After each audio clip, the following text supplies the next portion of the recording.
بداية الموسم الثالث من لعبة الحبار، نيو إيل بتصير تنقذ حياة كونغ سو وتساعده يتنكر كحارس على أمل إنه يطلع من الجزيرة حتى يرجع لبنته المريضة نايون. بس يلقفهم ضابط ملثم يهددها بقتل نايون إذا ما سلموا نفسهم. نايون تقرر تخلي يونغ سو القارب واحد وهي تبقى بالجزيرة حتى تقتل الضابط وتدمر كل ملفات اللاعبين حتى تحمي نايون.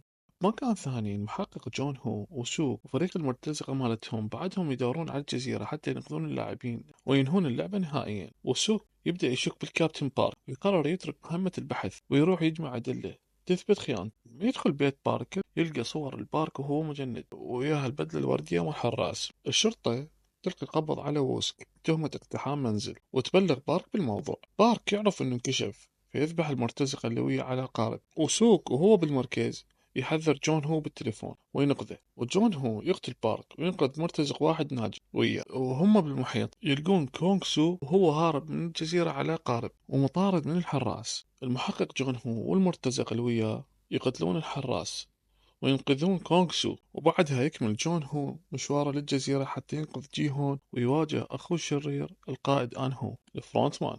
داخل اللعبة بعد فشل التمرد يرجعون جي هون لغرفة اللاعبين محطم ويفكر بكل الأرواح اللي راحت بسببه وبسبب الخطة مالته. أغلب أصدقائه ماتوا واللاعبين يريدون يكملون صاروا أغلبية، فتبدي لعبة جديدة اللي هي ختيلان. اللاعبين يقسمون الفريقين، الفريق الأول اللي هم اللي يختلون وعددهم نص اللاعبين عندهم نص ساعة حتى يدورون على المخرج وما حد يلزمهم، والفريق الثاني اللي هو الصيادين اللي يدورون على الخاتلين. كل واحد بيهم لازم يقتل على الأقل واحد من الخاتلين حتى ينجو، إذا ما قدر يقتلون الحراس. جي هون يصير من الصيادين، ولما يعرف إن جاي هو جبان يعصب عليه ويحلف انه يقتل. يونغ سيك يبدل دوره ويصير صياد بدال امه جيوم جا لانه ما يثق ان امه تقدر تقتل واحد. ميونغ جي يبدل مكانه ويا حبيبته الحامل جون هي ويقولها انا راح القاك واحميك. تبدأ اللعبة وميونغ جي يتعاون ويا نام جيو اللي مدمن على حبوب صديقه المث ثانوس ويبدي يفقد السيطرة. يقتلون واحد وبعدها يقررون يذبحون أكثر حتى يزودون قيمة الجائزة، لأن كل قتيل إضافي يسبب إنه صياد ما قدر يقتل أحد.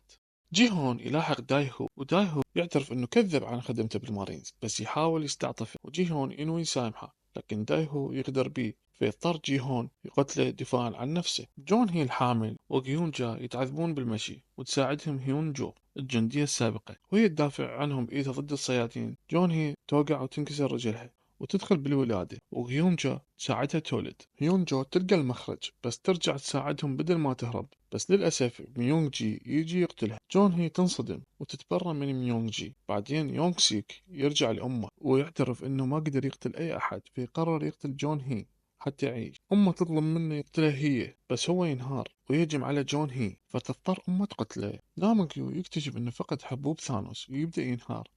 لاعب صغير اسمه مين سو يلقى الحبوب وياخذها لأنه يحمل حقد عليه بسبب موت صديقته ساي مي. قيوم جاي تطلب من جي هون يحمي جون هي وطفلها، لكنه محطم نفسيا ويرفض يدخل بأي تحالف جديد. تغرق قيوم جاي باليأس وتنتحر. اللعبة اسمها نط الحبل، لازم يعبرون جسر ضيق وتحته موت وفوقه حبل ناط عملاق لازم يقمزون بيه. جي هون يتشجع من تضحيات قيوم جاي ويقرر ينقذ الطفل فيشيله يعبر أول ويوعد جون هي يرجع له، بس بعد عبوره يتعرقل من باقي اللاعبين. ميونغ جي يحاول يساعد جون هي بس هي ترفض فيتركها.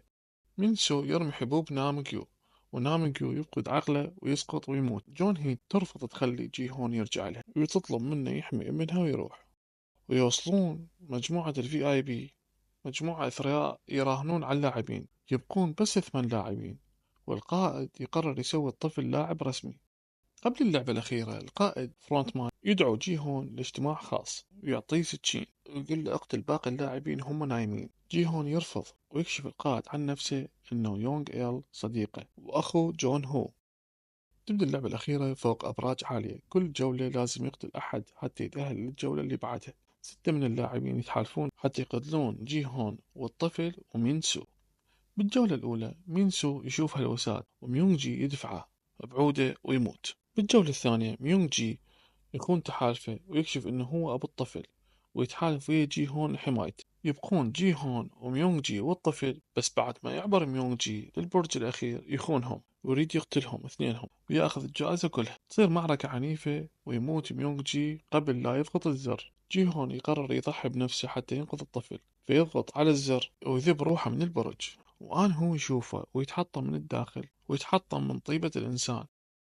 جون هو يوصل للجزيرة ويخفر السواحل، وآن هو يفجر المكان ويمحي كل شيء، بس قبل الانفجار يقرر هو ياخذ الطفل، وجون هو يشوفه من بعيد وما يقدر يواجهه آخر مرة.